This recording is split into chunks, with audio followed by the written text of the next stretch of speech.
خیال ہے؟ سب سے پہلے میں آپ کو ایک چھوٹا سا مختصر تعارف دیتی چلوں رونق کائنات ایکچولی ہے کیا. رونق کائنات ایک youth oriented non profit organization ہے. ہم ماشاء اللہ سے پچھلے 4 سے لے کے 5 سال سے آن دا فیلڈ کام کر رہے ہیں. بیسک مقصد رونق کائنات کا یہ ہے کہ ہم اپنی یوتھ یعنی کہ ہم اپنے نوجوانوں کو اس بات پر قائل کر سکیں کہ وہ اپنے ملک کے لیے کچھ نہ کچھ ضرور کریں. اور ماشاءاللہ مجھے یہ فخر ہوتا ہے اپنی ٹیم کو دیکھ کے کہ ہم اپنے مطابق ماشاءاللہ اس حد میں کافی حد تک اس میں کامیاب بھی رہے ہیں. جیسے کہ آپ سب جانتے ہیں کہ آج کے ہمارے مہمان خصوصی سید بلال قطب صاحب ہیں جن کو ہم سب بخوبی بلال بھائی کے نام سے جانتے ہیں. میں سب سے پہلے تو ان کا بہت شکریہ ادا کرنا چاہوں گی کہ انہوں نے اپنے اتنے مصروف شیڈیول میں سے ہمیں ٹائم دیا. تھینک یو بلال بھائی. جیسے کہ آپ سب اچھی طرح سے واقف ہیں کہ بلال بھائی بائی پروفیشن آرکیٹیکٹ ہیں. ماشاءاللہ سے پچھلے 15 سال سے NCA سے کنفائن ہیں. بوسٹن یونیورسٹی تک میں بھی پڑھاتے رہے ہیں. بہت سے مختلف چینل سے بھی ان کا ناطہ جڑا رہا ہے. اور یہ تو آپ جانتے ہی ہوں گے کہ آج کل جیو ٹیلی ویژن کے پروگرام عالم آن لائن کو بخوبی اچھے طریقے سے ہوسٹ کر رہے ہیں. جیسے کہ آپ جانتے ہیں کہ آج کا ہمارا ٹاپک ہے جادو، حسد اور نظر بد. بہت سے لوگ حیران بھی ہوئے ہوں گے کہ ہم نے اتنی اورینٹیشن کے ٹاپکس میں سے یہی کیوں چنا. اس کی وجہ یہ ہے کہ جس طرح ہمارا نظام ترقی کرتا جا رہا ہے یا جس طرح ہم لوگ اپنے تعلیمی مقام کے جھنڈے گاڑتے جا رہے ہیں اس کے بالکل برعکس لوگ اتنے ہی سپرسٹیشس اور شکی ہوتے جا رہے ہیں. لوگوں کا عام ایک خیال یہ ہے کہ اگر ان کا کوئی کام خراب ہو جاتا ہے یا ان کے کاموں میں کوئی ہنڈرنس ہوتی ہے، کوئی رکاوٹ ہوتی ہے، تو اس کا مطلب ہے خدا نہ خواستہ کسی کی نظر لگی ہے، کسی کا اثر ہے، کسی کا جادو ہے. تو اس کو کلیئر کرنا کہ یہ کیا ہے، کس حد تک ہے، ہوتا بھی ہے کہ نہیں ہوتا، اور کس حد تک ایک انسان کا دوسرے انسان کا اس پہ اثر ہوتا ہے، یہ کلیئر کرنا بہت ضروری ہے. تو اب میں دعوت دینا چاہوں گی بلال بھائی کو کہ وہ اسٹیج پہ آئیں تاکہ ہم باقاعدہ پروگرام کا آغاز کریں.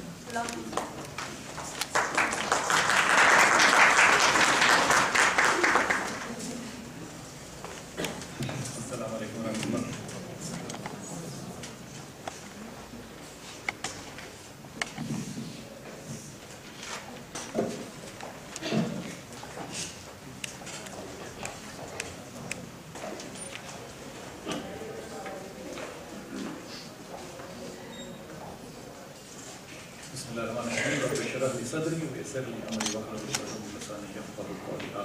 السلام علیکم ورحمۃ اللہ وبرکاتہ. لیڈیز اینڈ جینٹلمین، میں بیٹھا ہوا یہاں پہ سوچ رہا تھا، 2 باتیں سوچ رہا تھا. ایک تو یہ کہ اگر جیسے ڈاکٹر صاحب نے کہا کہ یہ ہم نے موضوع کیوں رکھا، اگر ہم آج سیرت کا موضوع رکھتے تو شاید صبح اتنے لوگ نہ آتے.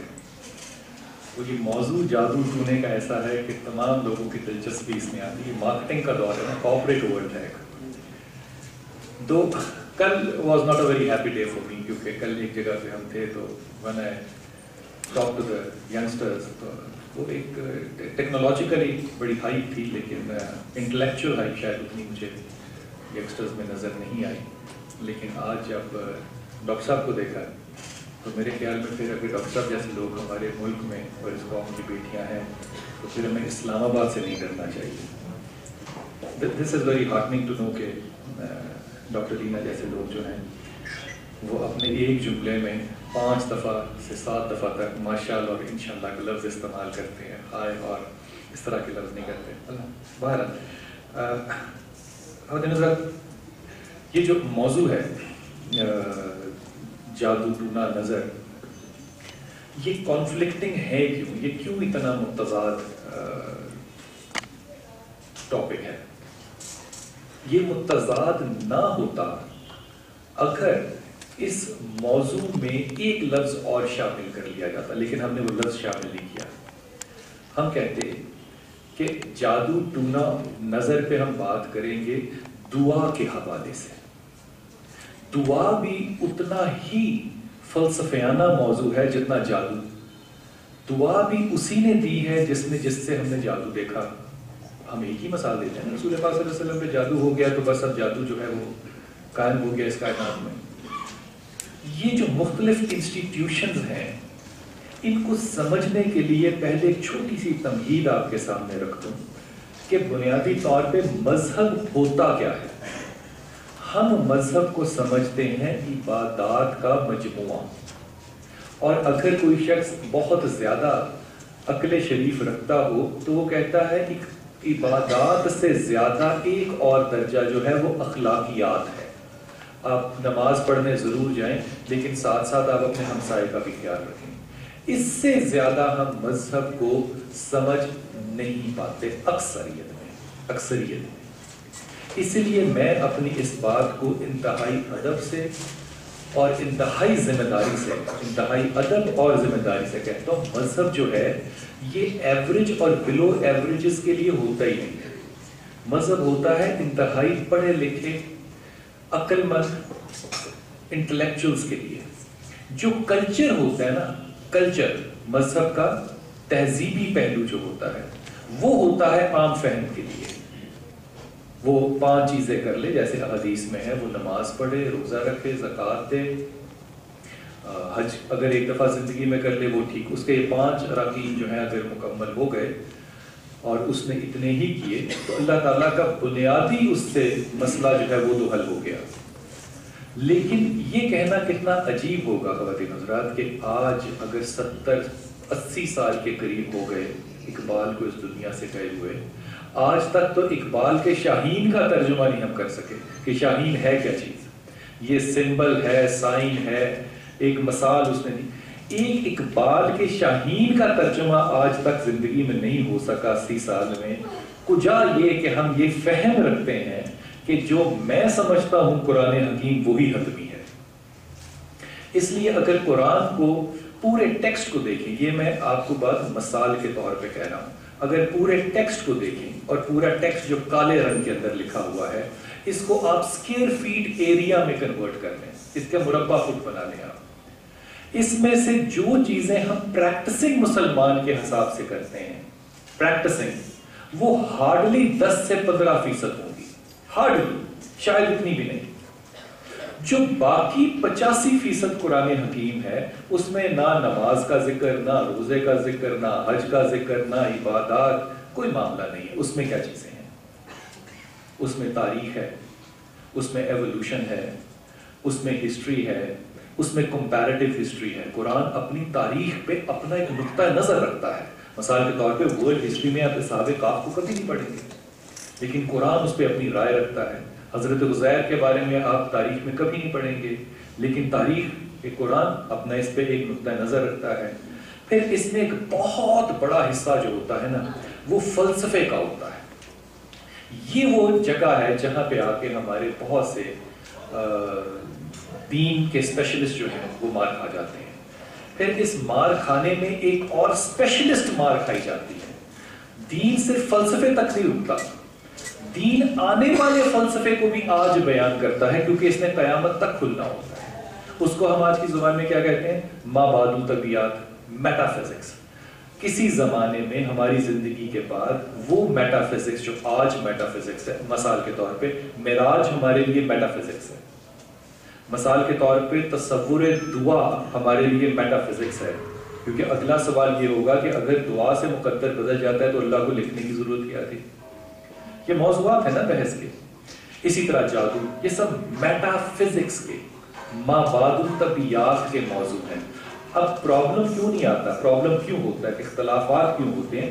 کیونکہ ہم میٹا فزکس کو سمجھنے کی کوشش کر رہے ہیں منطق سے. یہ بنیادی غلطی کرتے ہیں ہم. اب منطق تو بہت اچھی چیز ہے، اگر کوئی منطق سے سوچے گا تو وہ عقل مند کہلائے گا. اگر کوئی ریشنالٹی کہے گا، یہی جھگڑا ہوتا ہے نا ماں باپ کے اور اولاد کے درمیان کہ میری بات آپ کو سمجھ نہیں آ رہی، آپ کو نظر نہیں آ رہا یہ صحیح ہے. وہ کیوں کہہ رہے ہیں؟ کیونکہ اس کو منطق نظر آ رہی ہے. منطق کیا چیز ہے؟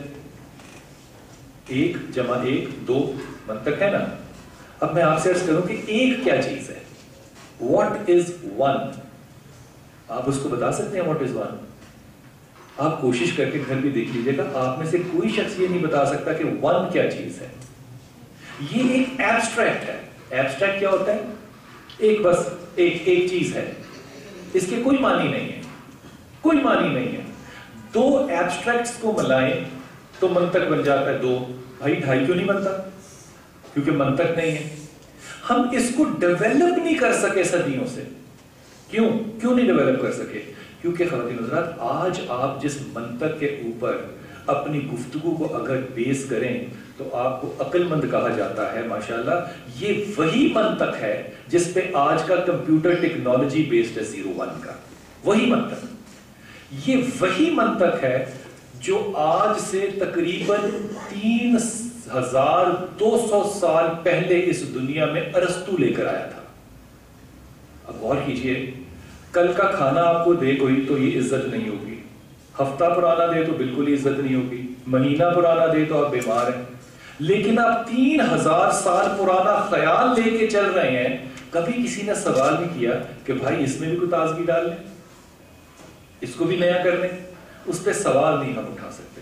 یہ مثال آپ کو اس لیے دے رہا ہوں کہ جن تکبرات کے ہم تمام لوگ شکار ہیں کہ ہماری عقل اور دانش میں ما بعد الطبیعات آ جائے, ان ہم سب کو یہ بھی سوچنا چاہیے کہ 3000 سال میں تو ہم منطق نہیں سمجھ سکے, ہم آج کی ما بعد الطبیعات جو آنے والے وقت کی ہے اس کو کہاں سے سمجھیں گے. اسی لیے یہ بات جو آج ہم 2012 میں کر رہے ہیں, صحابہ کو 1400 سال پہلے سمجھ آتی تھی.